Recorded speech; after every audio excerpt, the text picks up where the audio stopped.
আসসালামু আলাইকুম ভিউয়ার্স, জানিয়ে দিব সর্বশেষ সংবাদগুলো।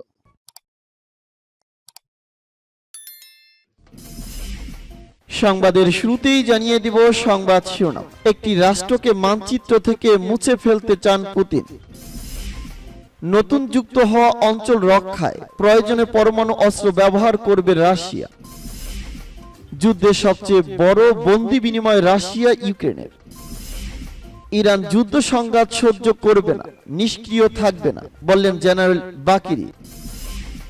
এবং জানিয়ে দিব সর্বশেষ শিরোনাম, মুসলিম নেতাদের সাথে আরএসএস প্রধানের বৈঠক। এতক্ষণ শুনছিলেন সংবাদ শিরোনাম, এখন শুনবেন সংবাদের বিস্তারিত। তো বন্ধুদের কাছে রিকোয়েস্ট রইল, এই ভিডিওতে একটা লাইক দিবেন, আর ভালো লাগলে অবশ্যই বন্ধুদের মাঝে শেয়ার করে দিবেন।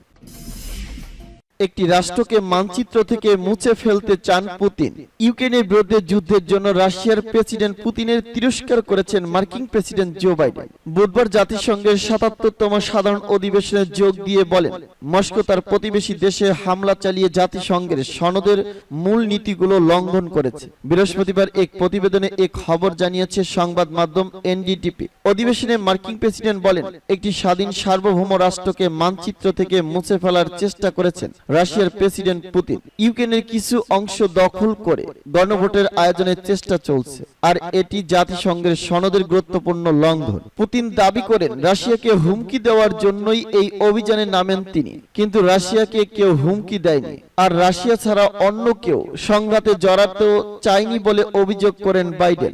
জাতিসংঘের অধিবেশনে এদিন মার্কিন প্রেসিডেন্ট আরো বলেন, পুতিন ইউরোপের বিরুদ্ধে পারমাণবিক হামলার হুমকি দিয়েছে। শুধু তাই নয়, ইউক্রেনের যুদ্ধের জন্য আরো সেনা সমাবেশের ঘোষণা দিয়েছেন। কিছু সেনা দখলকৃত ক্রেমলিনে সংযুক্ত করার পরিকল্পনা করছে মস্কো। বিশ্বের উচিত তাদের এই ধরনের কর্মকাণ্ড ভালোভাবে পর্যবেক্ষণ করা। এর আগে বুধবার পুতিন জাতির উদ্দেশ্যে টেলিভিশনের ভাষণে আংশিক সেনা সমাবেশ করার ঘোষণা দেন। দ্বিতীয় বিশ্বযুদ্ধের পর প্রথমবার রাশিয়া এ ধরনের সেনা সমাবেশ করতে যাচ্ছে।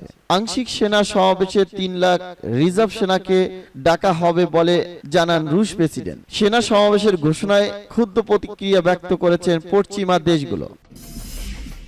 নতুন যুক্ত হওয়া অঞ্চল রক্ষায় প্রয়োজনে পরমাণু অস্ত্র ব্যবহার করবে রাশিয়া। রাশিয়ার জাতীয় নিরাপত্তা পরিষদের উপপ্রধান দিমিত্রি মেদভেদেভ বলেছেন, অস্ত্রাগারে থাকা পরমাণু বোমা সহ সব কৌশলগত অস্ত্র রাশিয়ার সঙ্গে যুক্ত হওয়া অঞ্চলগুলোকে রক্ষায় প্রয়োজনে ব্যবহার করা হতে পারে। পরমাণু অস্ত্র হচ্ছে রাশিয়ার নিরাপত্তার নিশ্চয়তা প্রদানকারী সর্বোত্তম উপাদান। রাশিয়ার সঙ্গে যুক্ত হওয়ার প্রশ্নে ইউক্রেনের রুশ নিয়ন্ত্রিত 4টি অঞ্চলে গণভোট অনুষ্ঠানের আগে তিনি আজ বৃহস্পতিবার এই ঘোষণা দিলেন। আগামী 23 থেকে 27 সেপ্টেম্বর এই গণভোট আয়োজনের কথা রয়েছে। মেদভেদেভ আসন্ন গণভোট প্রসঙ্গে বলেছেন, আলাদা হতে ইচ্ছুক অঞ্চলগুলো এবং রাশিয়ার কর্মকর্তারা পূর্ব পরিকল্পনা অনুযায়ী গণভোটের আয়োজন করবে। এই সিদ্ধান্তে পরিবর্তন আসবে না। সম্প্রতি ইউক্রেনের রুশ নিয়ন্ত্রিত 4টি অঞ্চলের মস্কো সমর্থিত কর্মকর্তারা গণভোটে আয়োজনের ঘোষণা দিয়েছে। এই 4টি অঞ্চল হচ্ছে ইউক্রেনের মোট ভূখণ্ডের প্রায় 15%।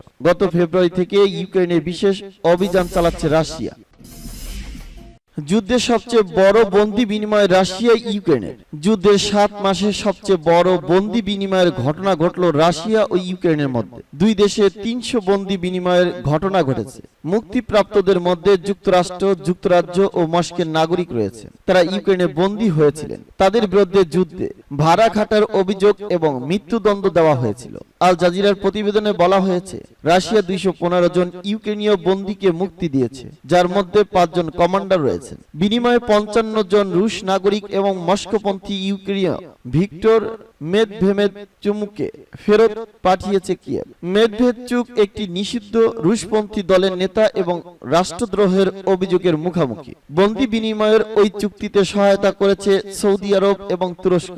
সহযোগিতার জন্য তুরস্কের প্রেসিডেন্ট রজব তাইপ এরদোগানকে বিশেষভাবে ধন্যবাদ জানান প্রেসিডেন্ট ভ্লাদিমির জেলেনস্কি। এক ভিডিও বার্তায় তিনি বলেন, এটি আমাদের রাষ্ট্র এবং সমাজের জন্য একটি বিজয়। 215টি পরিবার তাদের ভালোবাসার প্রিয় মানুষগুলোকে দেখতে পাবে। নিখোঁজ অথবা প্রাণ হারানো প্রত্যেক ইউক্রেনীয় নাগরিককে আমরা স্মরণ করি। সবাই বাঁচানোর চেষ্টা করছি। এক বিবৃতিতে সৌদির পররাষ্ট্র মন্ত্রণালয় জানিয়েছে 10 জন বিদেশি বন্দী মুক্তি পেয়েছে। সৌদি যুবরাজ মোহাম্মদ বিন সালমানের মধ্যস্থতায় তাদের মুক্তি করা গেল। রাশিয়া থেকে একটি বিমানে করে সৌদি আরবে পাঠানো হয়েছে 5 জন ব্রিটেনের নাগরিক, 2 জন আমেরিকার, 1 জন ক্রোয়েশিয়ার, মস্কের এবং 1 জন সুইডেনের। পরে তারা নিজ নিজ দেশে ফিরে গেছেন বলে জানিয়েছেন সৌদি কর্তৃপক্ষ। ইরান যুদ্ধ সংঘাত সহ্য করবে না, নিষ্ক্রিয় থাকবে না, জেনারেল বাকেরি। ইরানের সশস্ত্র বাহিনীর প্রধান মেজর জেনারেল মোহাম্মদ বাকেরি বলেছেন, এই অঞ্চলের দেশগুলোর সীমানায় পরিবর্তন সহ্য করা হবে না এবং আজারবাইজান ও আর্মেনিয়াকে আলোচনার মাধ্যমে শান্তিপূর্ণ উপায়ে সমস্যা সমাধানের পরামর্শ দিচ্ছেন। তিনি আজ জাতীয় প্রতিরক্ষা সপ্তাহ সামরিক কুচকাওয়াজে দেওয়া ভাষণে এই কথা বলেন। বাকেরি আরো বলেন, যুদ্ধ ও সংঘাত গ্রহণযোগ্য নয় এবং এর মোকাবেলায় আমরা নীরব থাকব না। গত 12 এবং 13 সেপ্টেম্বর আজারবাইজান ও আর্মেনিয়ার মধ্যে সীমান্ত সংঘর্ষে দুই পক্ষের বহু মানুষ হতাহত হয়েছে। সংঘর্ষ শুরুর জন্য দুই দেশ পরস্পরকে অভিযুক্ত করেছে। আর্মেনিয়া বলছে আজারবাইজানের যুদ্ধবিরতি লঙ্ঘন করেছে। ইরানের সশস্ত্র বাহিনীর চিফ অব স্টাফ বাকেরি আলো বলেন, ইসলামী ইরান সব সময় শান্তির পক্ষে রয়েছে। ইরানি জাতি সব সময় এর প্রমাণ দিয়েছে। ইরানের সামরিক শক্তি কেবলই আত্মরক্ষার জন্য বলে তিনি মন্তব্য করেন। বাকেরি বলেন, দখলদার ইসরায়েলের উপস্থিতি মানেই নিরাপত্তায় বিঘ্ন সৃষ্টি। এ বিষয়ে পারস্য উপসাগরের দক্ষিণের দেশগুলোকে সতর্ক থাকার আহ্বান জানান তিনি। সামরিক বাহিনীর শীর্ষ পদাধিকারী এ কমান্ডার বলেন, তার দেশের বাহিনী ইসরায়েলের সব ধরনের তৎপরতার উপর কড়া নজর রেখেছে।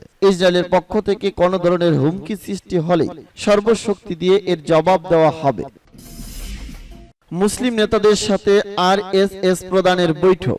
নজিরবিহীন এক পদক্ষেপের অংশ হিসেবে ভারতের রাজধানী নয়াদিল্লিতে কট্টর হিন্দুত্ববাদী সংগঠন রাষ্ট্রীয় স্বয়ংসেবক সংঘের প্রধান মোহন ভগবত একটি মসজিদ পরিদর্শন করেছেন। এ সময় তিনি মসজিদের প্রধান ইমামের সাথে 1 ঘন্টার বেশি সময় ধরে রুদ্ধদ্বার বৈঠক করেছেন। দেশটির সংবাদ মাধ্যম এনডিটিভি বলছে, দিল্লির কেন্দ্রস্থলে একটি মসজিদে ভারতের ইমামের সংগঠন অল ইন্ডিয়া ইমাম অর্গানাইজেশনের প্রধান ইমাম ওমর আহমেদ ইলিয়াসের সাথে সাক্ষাৎ করেছেন মোহন ভগবত। যে মসজিদে তারা বৈঠক করেছেন সেটি সরকারি ও রাজনৈতিক প্রধান কিছু ভবনের কাছে অবস্থিত। আরএসএস প্রধান মোহন ভগবত ও ইমাম ওমর আহমেদ রুদ্ধদ্বার বৈঠক করেছেন। তাদের বৈঠক 1 ঘন্টার বেশি সময় ধরে অনুষ্ঠিত হয়েছে। ইমাম ওমর আহমেদের ছেলে সুহাইব ইলিয়াস বলেছেন, তাদের এই বৈঠক দেশের মানুষের কাছে একটি অত্যন্ত ভালো বার্তা দিয়েছে।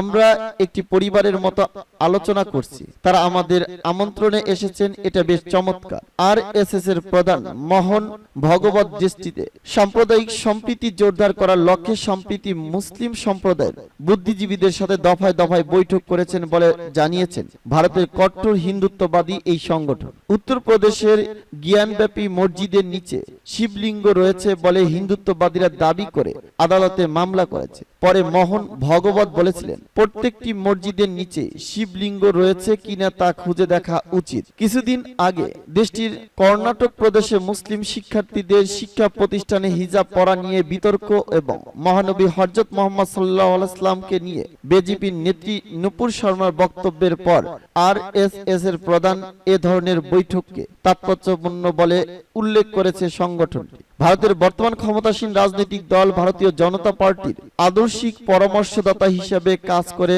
আরএসএস বা রাষ্ট্রীয় স্বয়ংসেবক সংগঠন। সংগঠনটির মুখপাত্র সুনীল আম্বেকার বলেছেন, আরএসএস সরসংঘ চালক সর্বস্থলে মানুষের সাথে দেখা করেন। এটি ধারাবাহিক সাধারণ সংবাদ প্রক্রিয়ার অংশ। এর আগে গত 22 আগস্ট ভারতের মুসলিম 5 বুদ্ধিজীবীর সাথে সাক্ষাৎ করে দেশটির সাম্প্রতিক অপ্রীতি নিয়ে উদ্বেগ প্রকাশ করেন। পরে ওই বৈঠকে উভয় পক্ষ সাম্প্রতিক সম্প্রীতি জোরদার ও বিরোধ নিরসনে ঐক্যমত পোষণ করে। 75 মিনিটের ওই বৈঠকে অংশ নিয়েছেন ভারতের সাবেক প্রধান নির্বাচন কমিশনার SY কুরাইশি, তিনি বলেন, মোহন ভগবত বলেছেন, এমনকি তিনি দেশের পরিস্থিতি নিয়ে উদ্বিগ্ন। সাম্প্রদায়িক অসম্প্রীতি নিয়ে আমিও সন্তুষ্ট নই, এটা পুরোপুরি ভুল। পারস্পরিক সহযোগিতা এবং সংহতির মাধ্যমে কেবল দেশকে এগিয়ে নেওয়া সম্ভব। মোহন ভগবতের সাথে বৈঠকে দিল্লির সাবেক গভর্নর লেফটেন্যান্ট নজিব জং, আলিগড় মুসলিম বিশ্ববিদ্যালয়ের সাবেক চ্যান্সেলর লেফটেন্যান্ট জেনারেল জমির উদ্দিন শাহ, সাবেক সংসদ সদস্য শফিক সিদ্দিকী এবং ব্যবসায়ী সাইদ শেরভানি উপস্থিত ছিলেন।